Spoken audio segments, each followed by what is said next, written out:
15th session of the Senate in the first regular session of the 20th Congress is hereby called to order. Chair would like to call on Senator Robin Hood Padilla to lead the chamber in prayer. You may proceed, sir.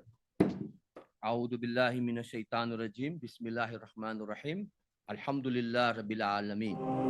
Sa ngalan ng nag-iisang Diyos, ang pinakamapagpala at ang pinakamakabuti. Naalalaman ko hindi po dumating ang tanging hukong at hari ng araw ng pagmumulong. Patutubay niyo po sa amin ang tuwid na landas, ang landas ng iyong pinagpala, hindi ang landas ng mga sinuwa o mga naligaw ng landas. Aming Panginoong may likha, Diyos ni Propeta Abraham, na siyang ama ng lahat ng nilingin, Muslim, Kristiyano at Hudyo. Malapit po kaming muli sa iyong awa at kapatawaran. Iligtas niyo po ang aming bayan sa napipintong kabuluhan, dulot ng politika, kasakiman sa kapangyarihan at kayamanan. Bigyan niyo po ng sapat na lakas ng loob ang aming mga sarili, ang sandatahang lakas ng Pilipinas, upang mamagitan sa gitna ng pukulan ng intriga, akana, tulungan at sabwatan ng mga iba't ibang hulubong na makapagpapahamak sa aming bayan. Kayo lamang po ang aming sandigan at tanging magbibigay ng katahimikan at kapayapaan sa aming bayan at sa taong bayan.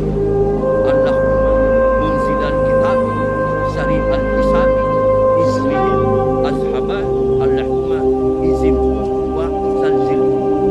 Oh Allah, reveal our hudud, switch to account, defeat the groups of disbelievers. Oh Allah, defeat them and shake them. Amen.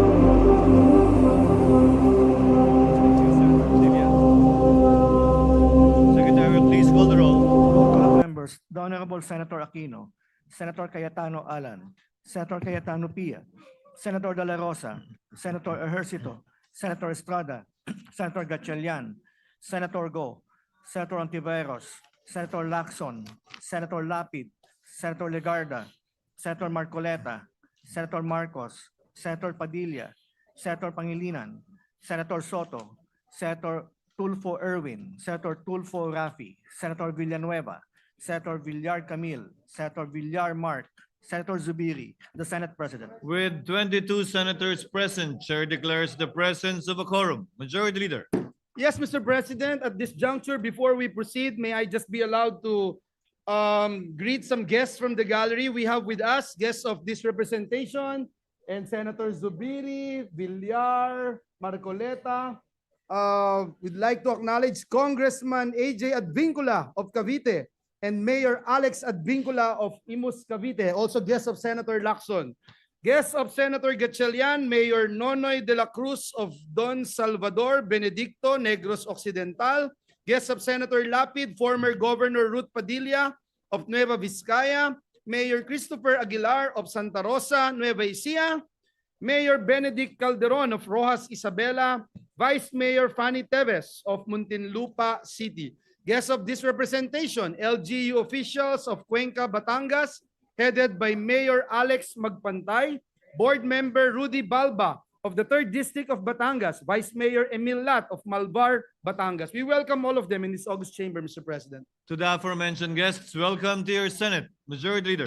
Mr. President, with the consent of the body and in consultation with the Minority Leader, may I respectfully move to suspend the rules and authorize the Committee on Finance to continue with the briefing by the Development Budget Coordination Committee on the proposed fiscal year 2026 National Expenditure Program simultaneously with the ongoing session. Mr. President, this will ensure the efficient use of time and allow the committee to fulfill its mandate of scrutinizing the proposed budget in a timely manner without delaying the plenary's regular business. I so move, Mr. President. Is there any objection? We have no objection, Mr. President. Thank you. Duly noted. The manifestation of the Minority Leader that he has no objection is duly noted, and with our due thanks for the Minority Leader's magnanimity. Hearing none, motion is approved. Majority Leader. Mr. President, Senator Kiko Pangilinan is seeking the floor. I move What that is he the be recognized, pleasure of Mr. the President. Honorable Pangilinan? Just a manifestation that The gentleman may proceed. that the suspension of the rules should not be a precedent for future committee hearings that may be that will lead to a suspension again of the rules because of other committee hearings simultaneous with plenary. That is the understanding, given the nature of the motion, that it is suspension of the rules. It is not in the ordinary course of events or practice that it will or shall be done. Thank you, Noted. Mr. President. And we submit to that manifestation of Senator Kiko Pangilinan. Mr. President, at this juncture, may we proceed with the reference of business? Any objection? Hearing none, Secretary is directed to comply. Bills on first reading, Senate number 1001, an act regulating the imposition of fees for the use of parking spaces located within commercial and business establishments, institutions, and other parking facilities. Senator Estrada. The Committee on Trade, Commerce, and Entrepreneurship. 1002, an act upholding the right of acquisition by qualified beneficiaries of government-owned lands they actually occupy, amending certain provisions of RA 7279, the Urban Development and Housing Act of 1992, and for other purposes. Senator Estrada. The Committee on Urban Planning, Housing, and Resettlement. 1003, an act amending certain provisions of RA 7160, the Local Government Code of 1991, and for other purposes. Senator Estrada. To the Committee on Local Government.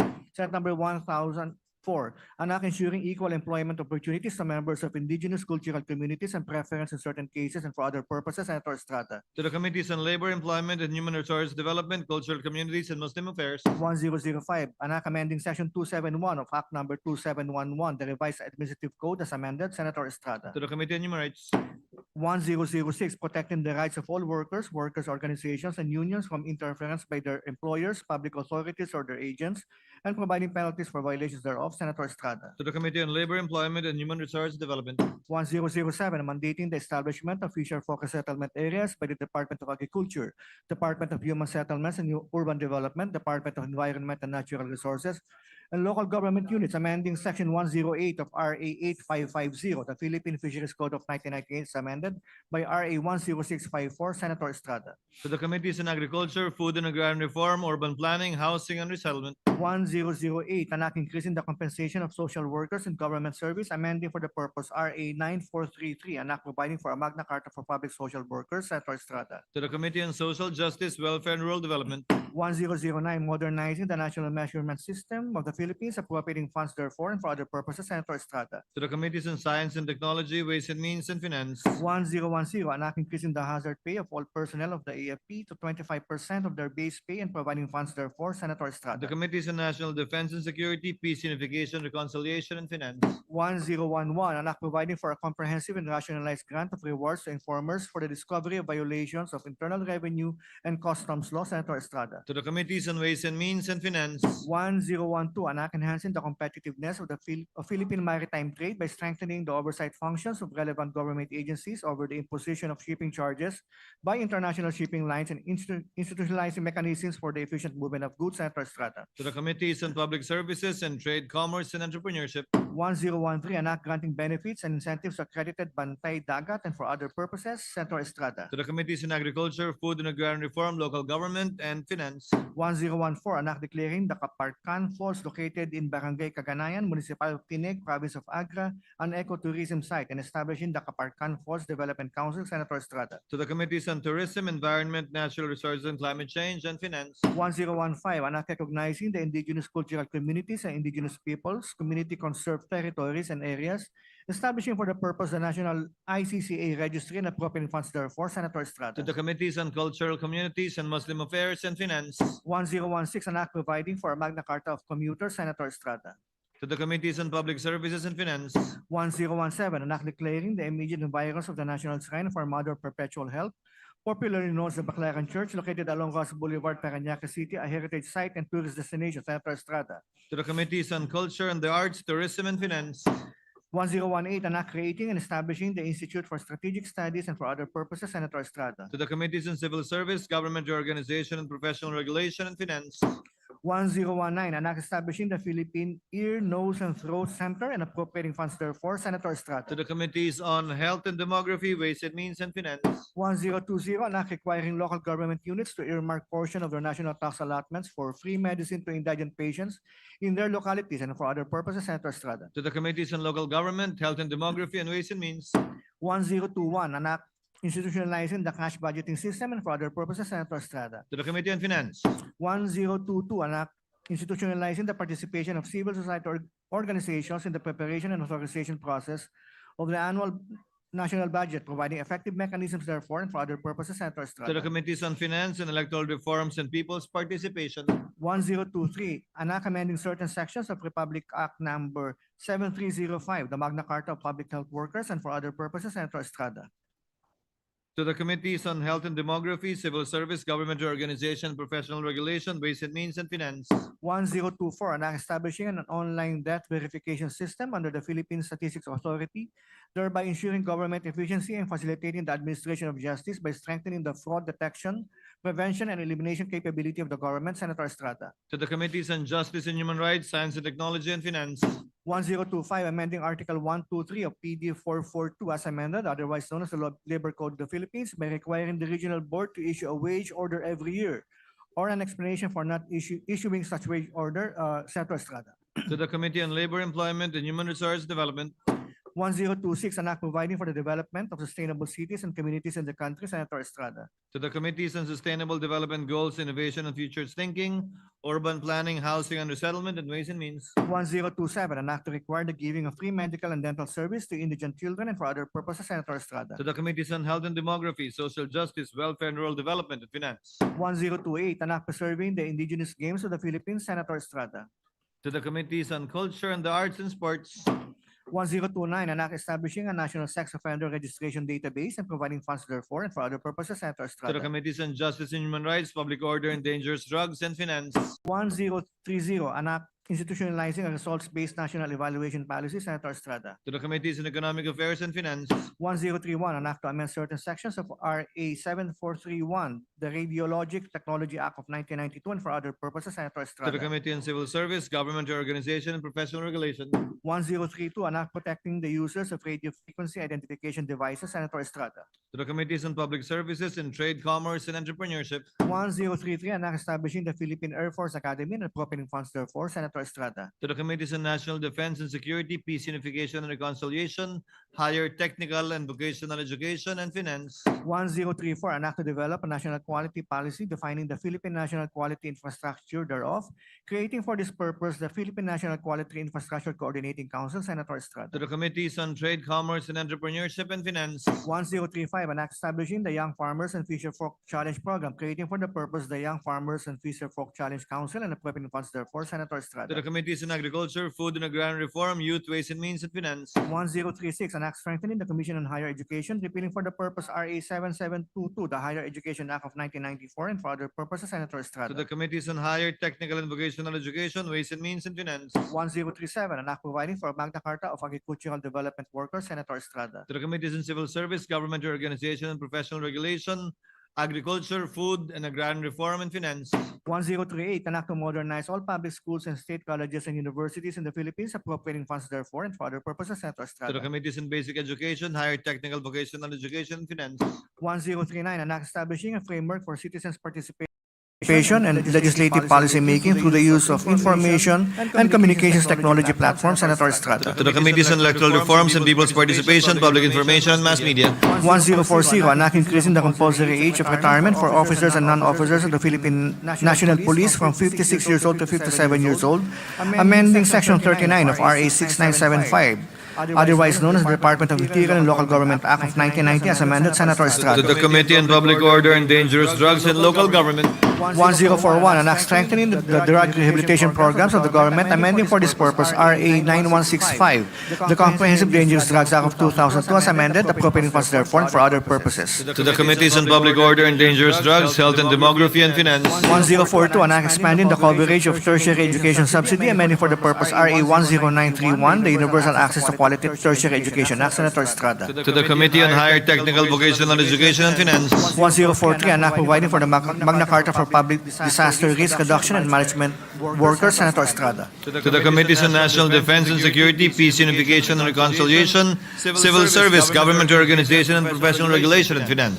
1044, an act mandating the submission of a tree planting plan as a requirement in the application for building permits, Senator Estrada. To the Committees on Environment and Natural Resources and Climate Change and Local Government. 1045, an act further amending RA 7277 as amended, the Magna Carta for persons with disability and appropriating funds therefore and for other purposes, Senator To Estrada. the Committees on Social Justice, Welfare and Rural Development, Labor, Employment and Human Resources Development, Ways and Means and Finance. 1046, an act providing for the rank classification and organization of key positions in the Bureau of Fire Protection and the Bureau of Jail Management and Penology, amending RA 9263, the Bureau of Fire Protection and Bureau of Jail Management and Penology Professionalization Act of 2004, as amended by RA 9592, Senator Estrada. To the Committees on Public Order and Dangerous Drugs, Civil Service, Government Organization and Professional Regulation and Finance. 1047, an act amending Republic Act number 1405, otherwise known as the Secrecy of Bank Deposits Law, Senator Estrada. To the Committee on Banks and Financial Institutions and Currencies. 1048, an act further protecting the integrity of the right of suffrage by amending Section 261 of BP 881, Series of 1985, otherwise known as the Omnibus Election Code as amended, defining the crime of cyber vote buying and vote selling and providing penalties thereof, Senator Estrada. To the Committees on Electoral Reforms and People's Participation in Justice and Human Rights. 1049, an act establishing the Suporta para sa Produktong Pilipino program, appointing funds and for other purposes, Senator Estrada. To the Committees on Trade, Commerce and Entrepreneurship, Local Government and Finance. 1050, an act adopting integrated coastal management as a national strategy for the holistic and sustainable management of coastal and related ecosystems and the resources therein, establishing the National Coastal Greenbelt Action Plan, other supporting mechanisms for implementation and providing funds therefore, Senator Estrada. To the Committees on Environment and Natural Resources and Climate Change, Ways and Means and Finance. Majority Leader. Yes, Mr. President. At this juncture, Mr. President, and pursuant to Rule 10, Section 13 of our rules, may I respectfully elect the following senators as members of the Committee on Public Information and Mass Media. For Vice Chairperson, Senator Rodante Marcoleta. For members, Senators Mark Villar, Camille Villar, Bongo, Lito Lapid, Bato de la Rosa, Jaime Marcos, and Rafi Tulfo. And for the minority, Senators Risa Ontiveros and Loren Legarda. I so move, Mr. President. Any objection? The aforementioned members and Vice Chairperson are deemed elected to the Committee on Public Information and Mass Media. Mr. President, Majority our Leader. Senate President Pro Tem, Senator Jinggoy Estrada, is seeking the floor. I move that he be recognized, Mr. President. What is the pleasure of our distinguished Senate President Pro Tem, Senator Jinggoy Estrada? Just a manifestation, Mr. President. The gentleman may proceed. Mr. President, early today, the Bureau of Customs carried out a search warrant in the property of the Discayas in Pasig City and found only 3 of the 12 luxury vehicles in the premises. Tatlo na lang po ang nakita. Mr. President, ayon sa aking nakalap na impormasyon, nasa 80 sasakyan ang pagmamayari ng mag-asawang Discaya at ng kanilang mga kumpanya. Mula sa 80, nasa mahigit kumulang sa na 40 ang luxury vehicles. Ipapakita ko po sa screen ang breakdown ng mga sasakyan na ito.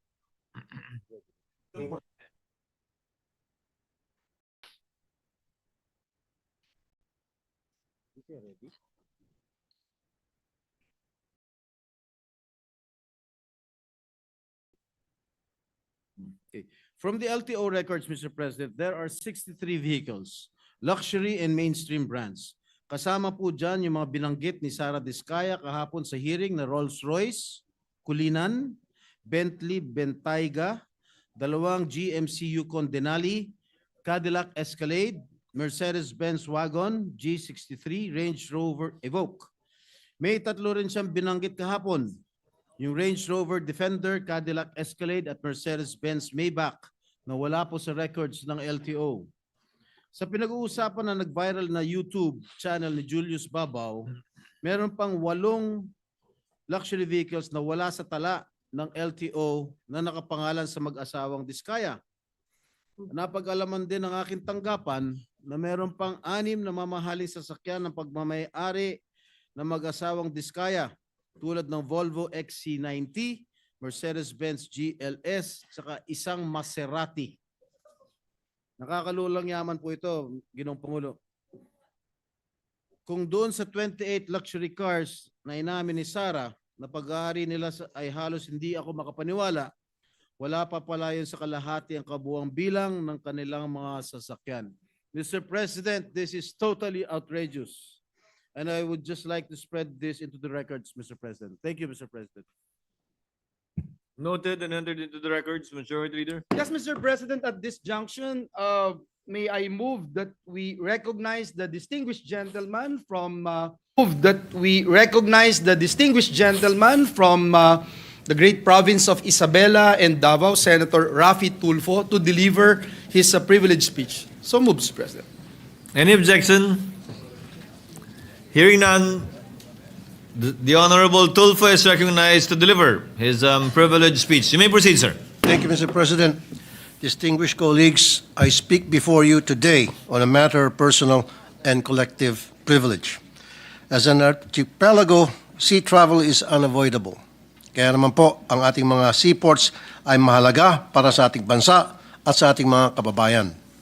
We always have our eyes sa mga airport at sa land travel, but we should not forget our seaports because they contribute to our national economic development and international and domestic trade. In numbers, our ports cater to 621,801 ship calls, 280 million metric tons of cargo, 7.8 million TEU container traffic, 78.7 million passenger traffic, and 11.2 million ro-ro traffic annually. Ports generate significant revenue, support tourism by providing access to remote locations, and enable participation in the global market by serving as gateways for imports and exports. That is why, as the chairperson of the Committee on Public Services, sinugurado ko na matutukan ang mga problema at estado ng ating mga seaports. Nito mga nakaraang buwan, magmula ng hinawakan kong public services, umikot po ako sa iba't ibang port para maunawaan ang mga problema at kailangan ng taong bayan.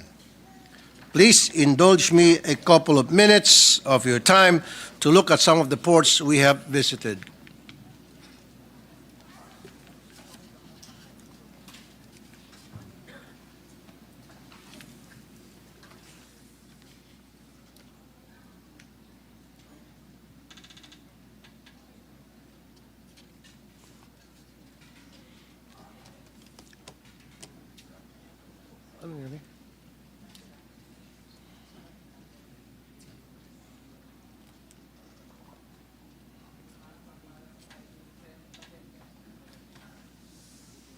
Wala.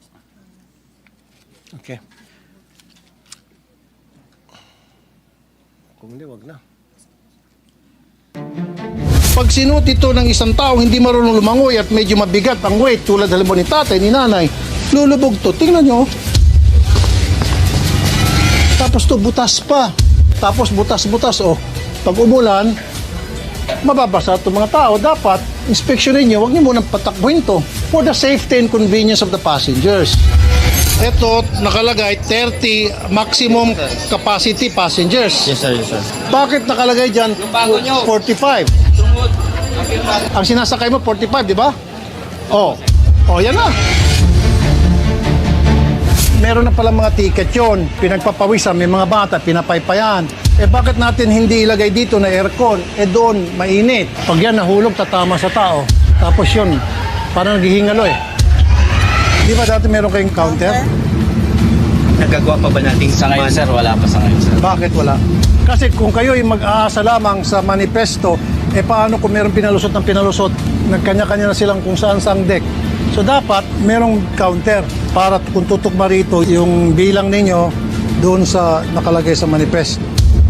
The purpose is also para makita din yung insurance. Pwede mabuksan tong clinic? Wow! Maling-mali ito. Clinic ito? Hindi dapat ganito.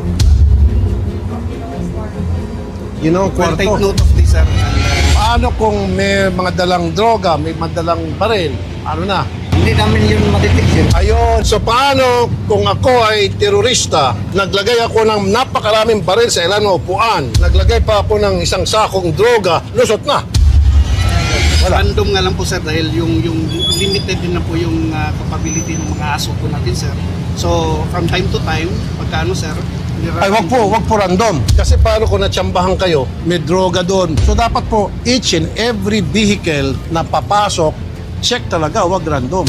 Sir, From Manila po, lumipad po kami to Zamboanga. Tapos nagstay kami ng overnight sa Zamboanga. Kinabukasan po, lumipad naman po kami from Zamboanga to Tawi-Tawi. Pagdating namin po sa Tawi-Tawi, sumakay naman po kami ulit ng tricycle papuntang Old Chinese Port or Bungaw. Pagdating po namin sa Old Chinese Port or Bungaw Port, sumakay po kami ng lunch. May nag-expect? Wala. Wala po. During these ocular inspections and committee hearings conducted, we have flagged various issues, including number one, overloading during peak seasons caused by faulty ticketing systems of passenger ship companies. Number two, it was also observed that there is no strict documentation to the manifest log sheet of passengers. Number three, we also noted the lack of proper screening of passengers and their bags, particularly those on board Roro and private vehicles. Number four, some ports have substandard facilities, no sufficient seats in the waiting area, unsanitary toilets, and poor ventilation. Number five, during peak seasons, fixers demand 2,500 pesos up to 5,000 pesos from vehicle owners in exchange for prioritized port entry. Number six, when it comes to cargo being loaded on the vessels, I noticed that there is no need to provide more X-ray machines and K9 units that could check the cargo, which is sometimes used to transport smuggled goods, unregulated firearms, and prohibited drugs. Mr. President, who should be on top of these things? It is the Philippine Ports Authority. The PPA's mandate is to establish, develop, regulate, manage, and operate a rationalized national port system in support of trade and national development.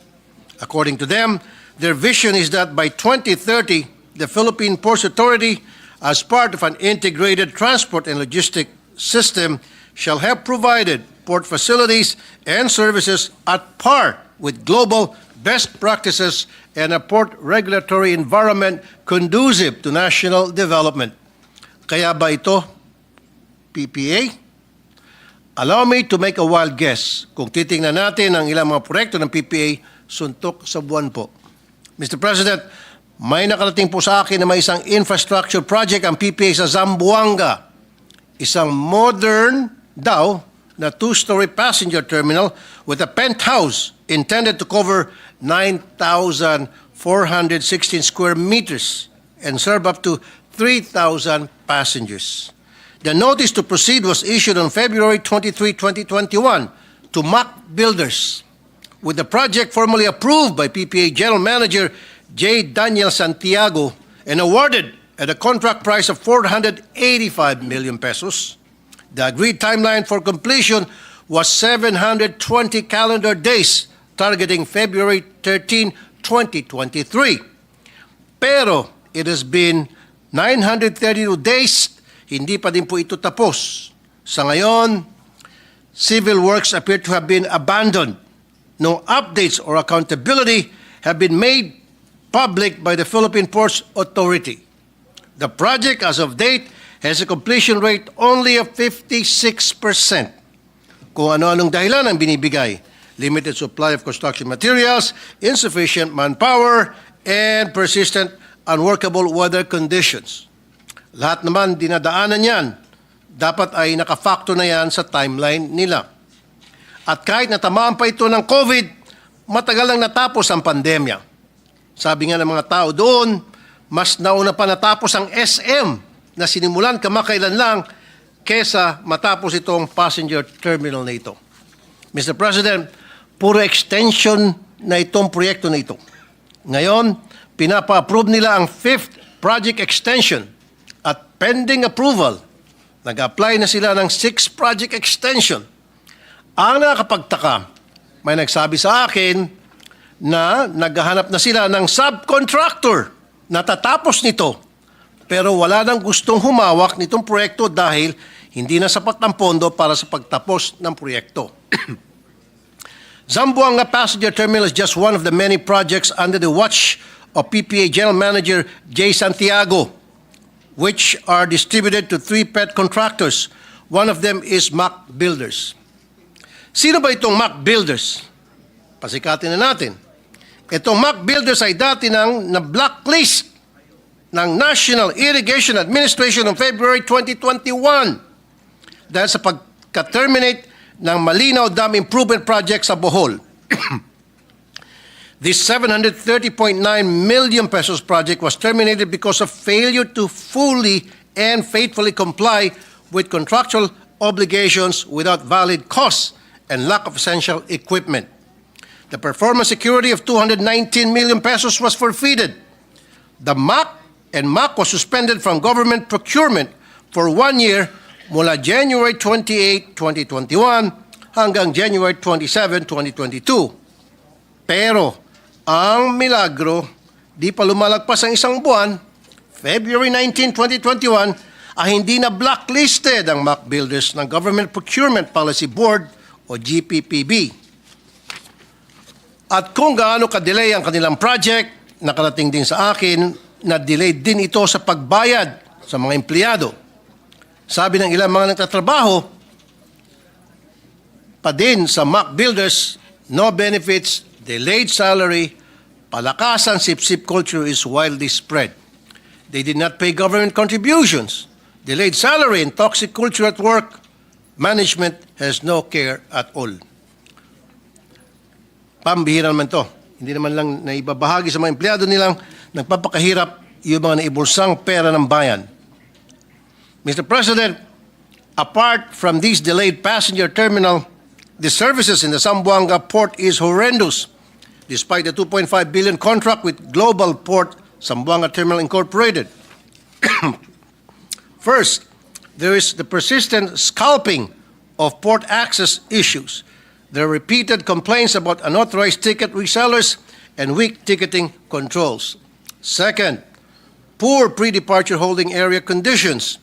Passengers required to stay for at least 2 hours in the pre-departure area and do not have any proper seating facilities and suffer from very poor ventilation.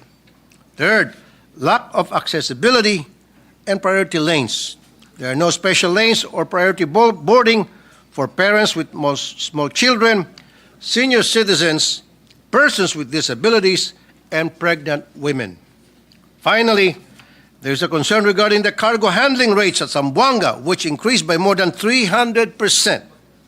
Local stakeholders cite this as a major blow to small traders from Basilan, Sulu, and Tawi-Tawi who rely on the port for commerce.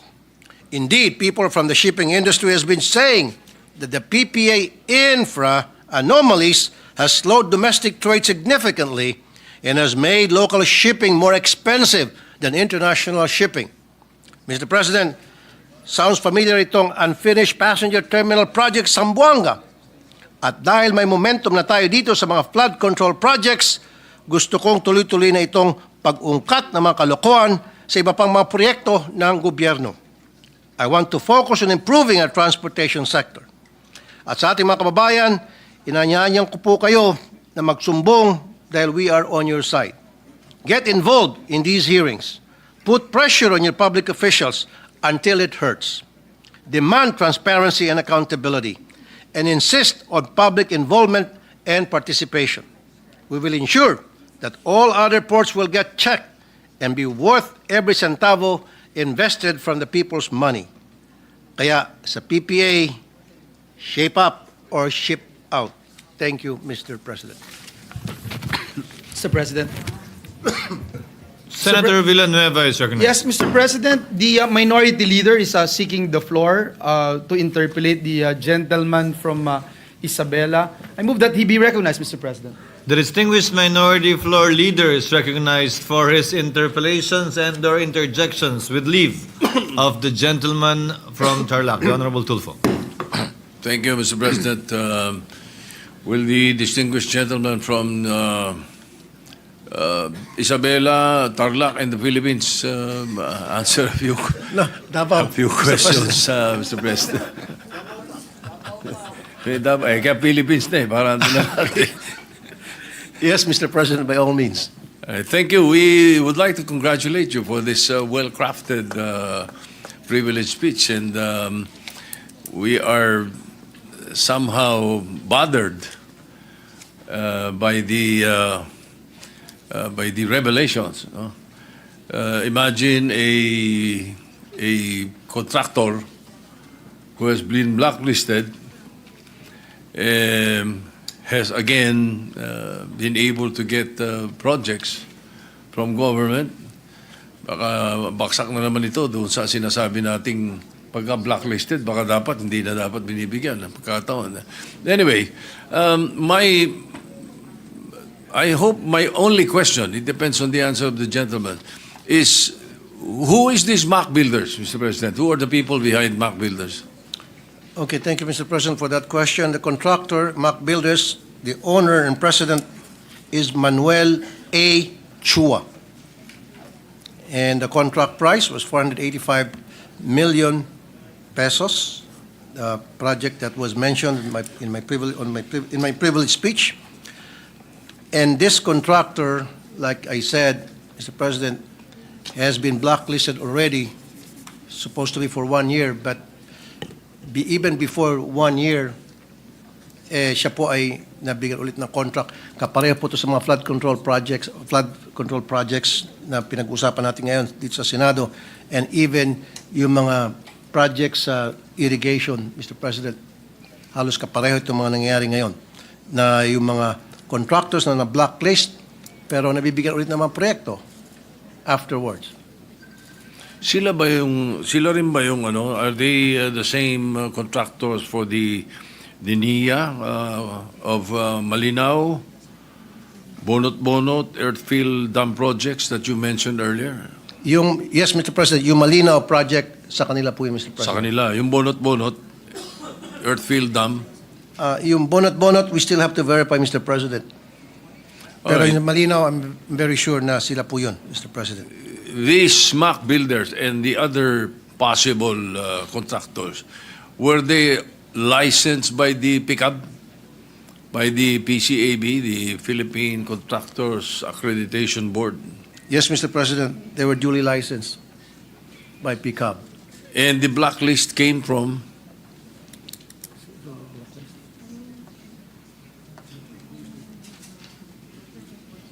The procurement board is the one that blacklisted them, Mr. President.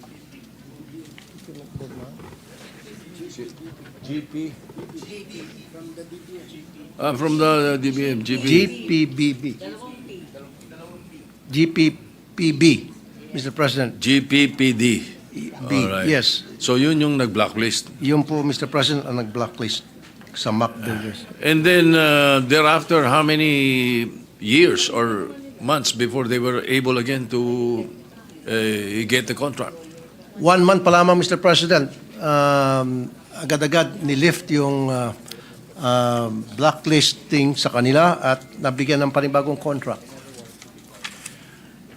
I believe, Mr. President, that there should be a thorough investigation of the revelations of the distinguished gentleman. And perhaps the Committee on Public Services would be the proper agency to look into the matter because of the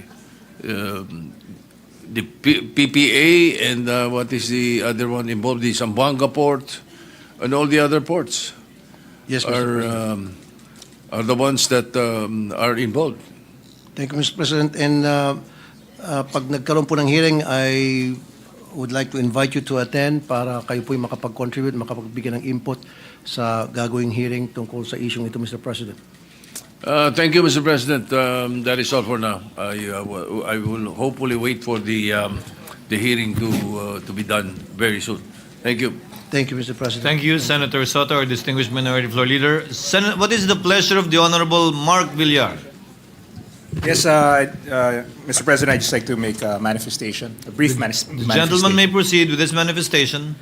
Mr. President, this is not an interpolation, but rather a manifestation of support for our dear colleague's privileged speech. Mr. President, as an archipelagic country, ports are gateways to various localities and tourism hotspots. They have consequential value in ensuring that our fellow Filipinos and tourists from all over the globe have efficient access to inter-island transportation. Additionally, our ports are hotspots of economic activities because they facilitate not just the transport of people but also of goods across the country. Even minimal disruptions or delays due to dilapidated infrastructure and other factors could have debilitating impact to our kababayans and the conduct of economic activities. For example, Mr. President, sa Matnog Port sa Sorsogon, ayon sa mga pasahero at cargo trucks or drivers na regular na tumatawid at gumagamit ng port, kung dati po 3 hours ang maximum na waiting time para makasakay papuntang Allen, Northern Samar, ngayon po ay abutin na ng more than 12 hours or worse kapag cargo lang, days or ilang araw inaabot. In fact, minsan umaabot ng ilang kilometro ang traffic ng cargo vehicles dun sa Matnog. And as we know, delays would entail additional costs for people and goods. Not to mention yung pagod ng mga pasahero. Imagine this, a bus ride from Manila to Matnog would take 12 to 15 hours as it is. Tapos madadagdagan pa ng unreasonable delay at waiting time. This would be a very grueling trip. And another example is also the port of Padre Burgos in southern Leyte. As reported by my staff, the port was damaged by the recent typhoons, causing disruptions in the transportation. So actually, we lobbied in last Congress for the declaration of various municipalities of southern Leyte as tourism zones. Pero ngayon, nasira ang port, maraming delay sa transport mula sa maliliit na bangka na tumatawid sa mga isla hanggang sa malalaking barko na mayroong cargo na dadalhin sa iba't ibang bahagi ng bansa. Mr. President, I highly commend our dear colleague, Senator Raffy Tulfo, for bringing this matter before us. This is really a pressing issue that we have to give emphasis to, and we must look further into these findings of Senator Raffy to prevent disruptions and delays in our ports. Thank you very much. Thank you, Mr. President. Thank you, Senator Villar. Majority Floor Leader. Mr. President, next to interpolate is the gentleman from Palawan, the close friend of the gentleman from Davao, no other than Senator Erwin Tulfo. I move that he be recognized, Mr. President. The gentleman is so recognized. You may proceed, sir. Thank you, Mr. President. This is just a manifestation, Mr. President. May the good gentleman from who grew up in Davao and married in Isabela yield to some questions. He may do so if he so desires. Yes.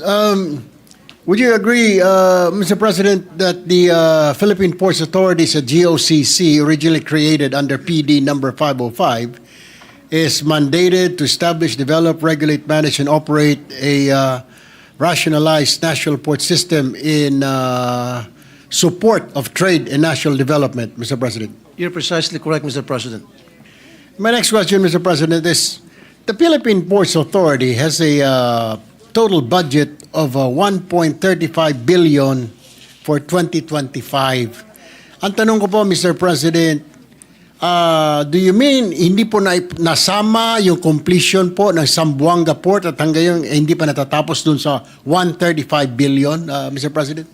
Tama, Mr. President, hindi pa nakumpleto at marami mga binibigyan na dahilan itong contractor, kesyo COVID, kesyo ulan, kesyo kulang sa manpower, marami mga kesyo at ngayon naghahanap po sila ng another contractor para subcontract yung proyekto pero walang gustong tumanggap na contractor dahil malulugi sila.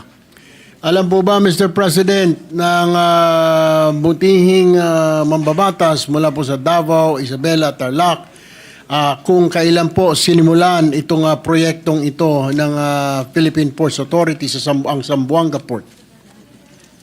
February 2021, nagsimula po ito, Mr. President, and hanggang ngayon, 4 years after, hindi pa rin natatapos. Sabi nga ng mga taga Zamboanga, buti pa yung sa SM, ilang buwan lang, tapos na agad.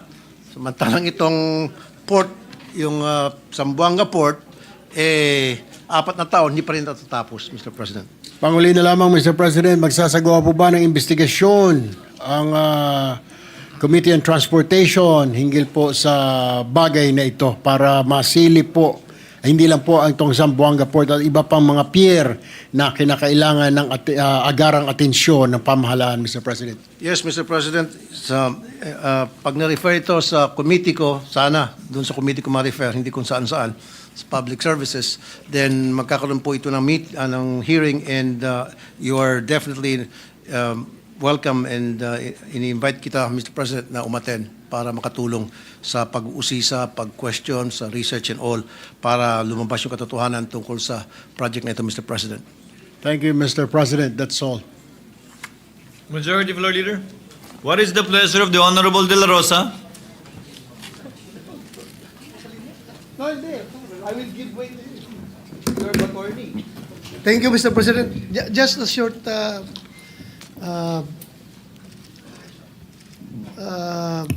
interpellation to the... The gentleman may proceed. Thank you, Mr. President. Mr. President, yung ako po palaging bumabiyahe, Davao to Manila, Manila to Davao using magbaylan ako, tapos lahat ng ports na dadaanan ko. Ako, pakiramdam ko lang, Mr. President, if I am seeking the opinion of the good gentleman from Davao, Tarlac and Isabela. If, No, not Tarlac, Mr. President. Ha? Walang Tarlac. Walang Tarlac. Hindi kasama. Davao and Isabela lang. Okay. If the good gentleman would agree with me na parang itong ating mga ports ay napapabayaan in a very sad state dahil para bang tingin ng ako feeling ko lang na ang treatment ng gobyerno dito kasi ang gumagamit nito yung mga mahirap na tao lamang kasi alam nila yung mga mayayaman na mga reklamador magreklamo kung poor services ay palaging nag-aeroplano. Aeroplano yan sila pero yung mga mahirap na talagang hirap sa buhay, yan ang ginagamit yung pantalan, nagbabaylan, nagbabarko. Roro. Kaya siguro, I don't know, sana baguhin ng ating gobyerno yung treatment nila, pagtingin nila dyan. Dahil we are an archipelagic country. Yan ang pinaka-mode of service mode of transportation sa lahat ng ordinaryong tao. By boat, by land, by sea. Bihira lang yung mag-aeroplano dahil lalo na ngayon, napakamahal ng pamasahe sa aeroplano. So siguro, kung magkakaroon tayo ng presidente na talagang pangmasa, tutukan yan ng yung mga pantalan na yan. Dahil, alam mo, pag naghihintay ako ng barko o yung ferry na tatawid sa from Luzon to Visayas or from Visayas to Mindanao, natutulog ako doon sa gilid ng pantalan. May tumutakbong mga daga, Mr. President, na makakagat ka pa ng daga. I must tell you frankly na gano'n. Pagod na pagod ka sa biyahe. Pagdating mo doon, wala pang barko. Lalabas ako sa sakyan, higa ako doon sa tabi ng Sahig. Mismo, sa sahig, sa ports ng may tumatakbo ng mga daga yung iba. Kaya, very sad state talaga yung ating mga pantalan. Sana yung PPA ay tutukan na ito na ma-improve, Mr. President. Tama ka, Mr. President, sa iyong observation. Yung mga sumasakay kasi sa mga barko, usually sila yung mga may hirap. Yes. At hindi sila masyado nagreklamo at wala silang boses, hindi sila masyado napapakinggan, unlike doon sa mga sumasakay sa aeroplano, mayayaman, alta syudad, etc. So, madaling mapansin kapag sila ay magreklamo at magsumbong. So, it's about time na tutukan talaga itong mga ginagawa ng PPA, Mr. President. Thank you, Mr. President, for having the same observation with this representation. Thank you, Mr. Thank you, President. Mr. President. Mr. President. Thank you, Senator De La Rosa. Majority Floor Leader. Yes, Mr. President, just a point of information. We were looking at the sumbong sa Pangulo and based on the website, Mac Builders Corporation has flood control projects totaling to 972 million pesos, and these are found in Iloilo, Davao, and Leyte, Mr. President. So just to put that into the records, because this information came from DPWH itself, Mr. President. And the Minority Leader is agreeing with this representative. Thank you very much, Mr. President. Thank you to our dear colleague, Senator. Thank you for that Rafi additional Tulfo. information, Mr. President. Majority Floor Leader. Mr. President, at this juncture, I move that we refer the privileged speech of Senator Rafi Tulfo and all the interpellations and the manifestations thereon to the Committee on Public Services. I so move, Mr. President. Any objection? Hearing none, motion is approved. Mr. President, this juncture, I move that we dispense with the reading of the Journal of the 14th Session, Monday, September 1, 2025, and consider the same as approved. Any objection? Hearing none, motion of the Majority Leader to approve the journal is approved. Mr. President, to allow our colleagues to participate in the ongoing briefing of the Senate Committee on Finance, may I respectfully move that we adjourn the session until 3 o'clock in the afternoon of Wednesday, September 3, 2025. I so move, Mr. President. Is there any objection? Hearing none, session is adjourned until 3 o'clock in the afternoon of Wednesday, September 3, 2025. Hindi tayo kahapon. Ako, babalik ako.